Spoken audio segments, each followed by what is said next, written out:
Hello, everyone. My name is Dr. D Oracle, and welcome back to my channel. If you've already been here before, if you haven't, and you're just stopping by, well, welcome for the first time. Today I'm going to be talking about root working as well as how to do magic on a narcissist and the narcissist yin yang with the empath. The reason why I'm talking about this is because this has to do with two root issues, which is idealizing and validation. So I'm just going to go ahead and ask you to click on that like button if you feel like some of my videos have helped you understand things a little bit more and you're enjoying the content of this particular video. Click the subscribe button if overall you enjoy the content of my channel. And you can receive notifications that let you know when I upload new videos so that you'll be the first to be able to get the insight or the information that I'm putting out. So let's talk about this particular yin-yang thing between narcissists and empaths and what this exactly means for getting a reading, doing root work or magic, and what is it basically that really causes that positive and negative attraction between those two types of mindsets. So anytime we are doing root work, we want to get acquainted with or attach ourselves to whatever the root issue is, so that when we are working a root or doing magic, we have the correct target, so that the situation that we are trying to create can be in alignment, okay? In alignment with what it is that we actually need to come out of a cross condition, okay? So with the narcissist and the empath, we are talking about two mindsets. A mindset of a person who doesn't really have the correct molding to feel, okay? Their environment definitely taught them to turn off their feelings.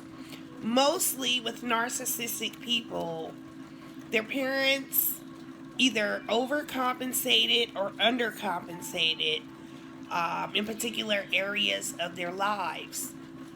Children may have been rewarded when they didn't necessarily earn anything to be rewarded for.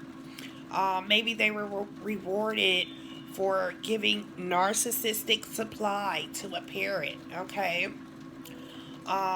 Or they were rewarded because one parent was absent from the home.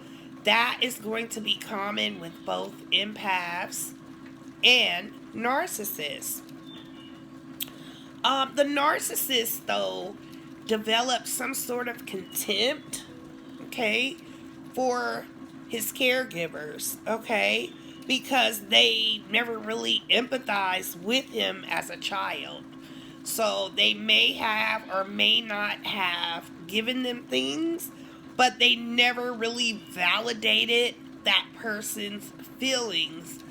And some of the children who grew up in a specific environment that kind of made them narcissistic, they were probably labeled like as having some sort of behavioral problem, or maybe they were called like a bad child, okay? And so the reason why that happened is because they went along with whatever their caregiver wanted them or asked for them to go along with, and then they didn't get rewarded for it, and so they would do what's generally called acting out. And that is when you do certain behaviors that, really people don't like, but they made you feel better because you were able then to express some sort of discontent or some sort of issue or, cognitive dissonance that you were having. Now, with the empath is usually the opposite, which the empath is usually the person in a family who was kind of like the caregiver over everyone.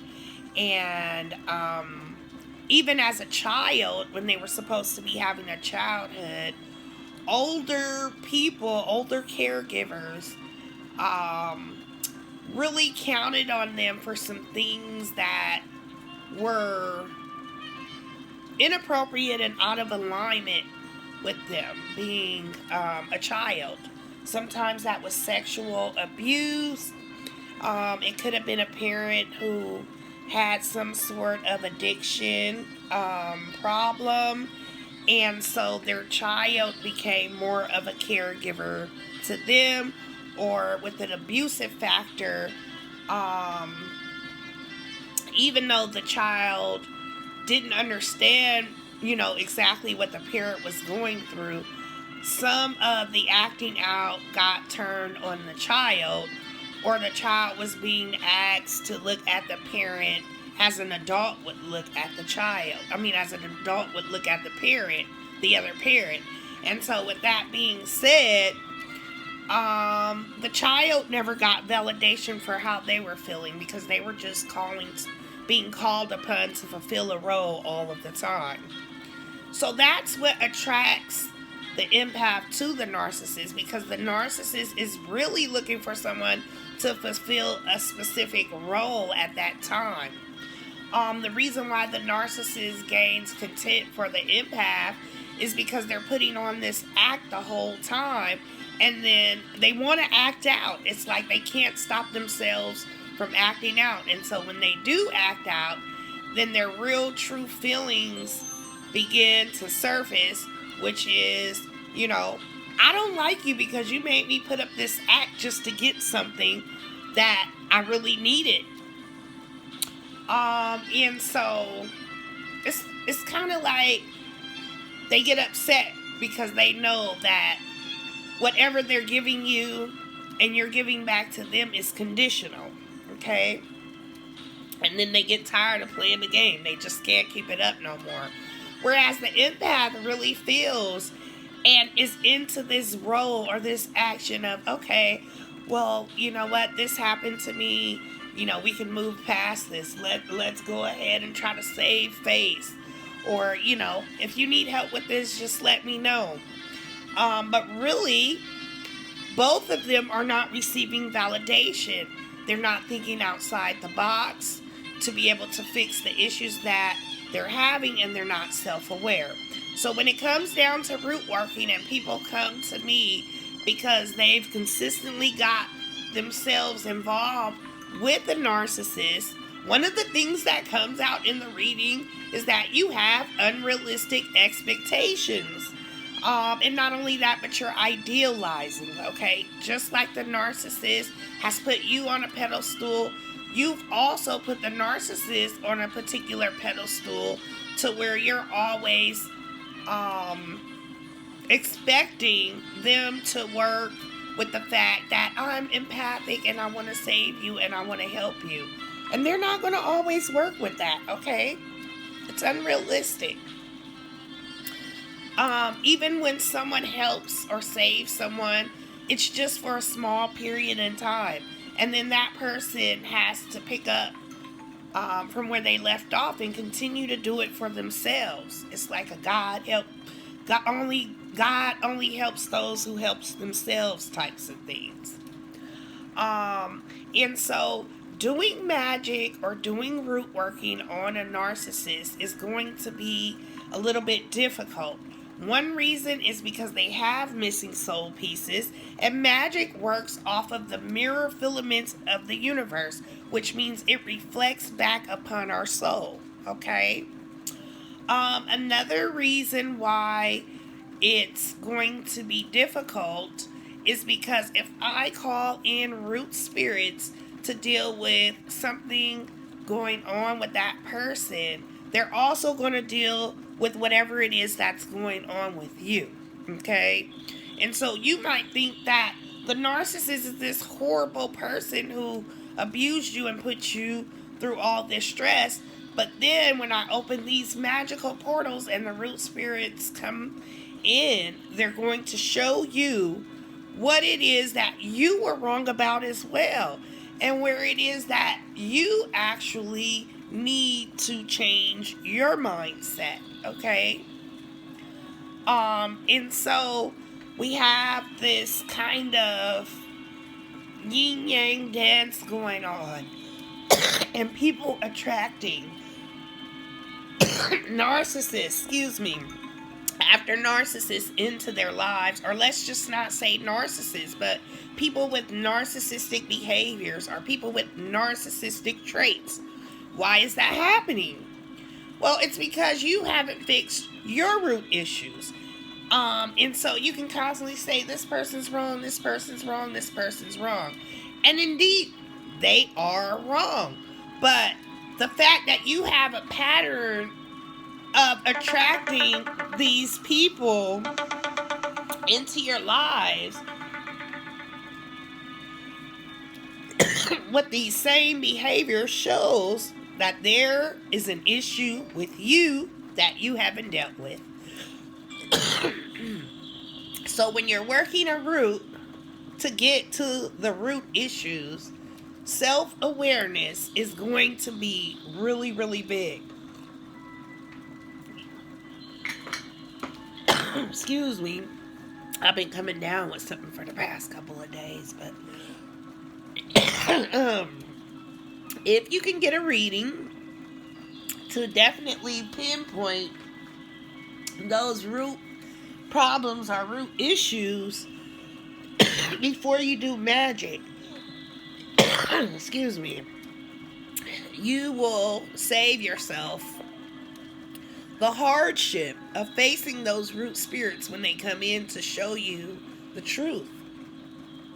And you'll save yourself from constantly being baited into narcissistic supply.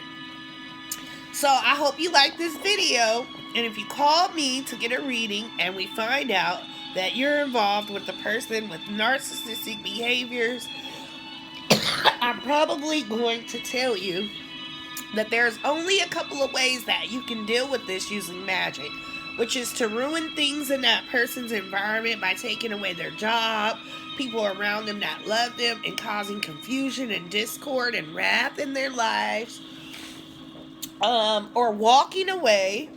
You'll probably get upset at me if you're someone who wants vindication or revenge, or you want some get back. There's only a few ways that I can get you get back working a root with a narcissist, because they are never ever going to accept their root issues. They don't see anything wrong with it. They don't feel like they need to change anything, and so they're probably going to stay locked into their behaviors. They can't even pinpoint what the root issue is. So definitely I would say that if you're dealing with a narcissist, unless you have some type of court issues going on with children, or property where you can stand to pretty much lose everything, if you can walk away and you haven't lost everything and that person just hurt you, you are actually in a position to win. Okay? So thank you for stopping by again. I know I kept talking after that, but I wanted to get those last few words out. And make sure you click the like and subscribe button again if you enjoyed this video. Bye.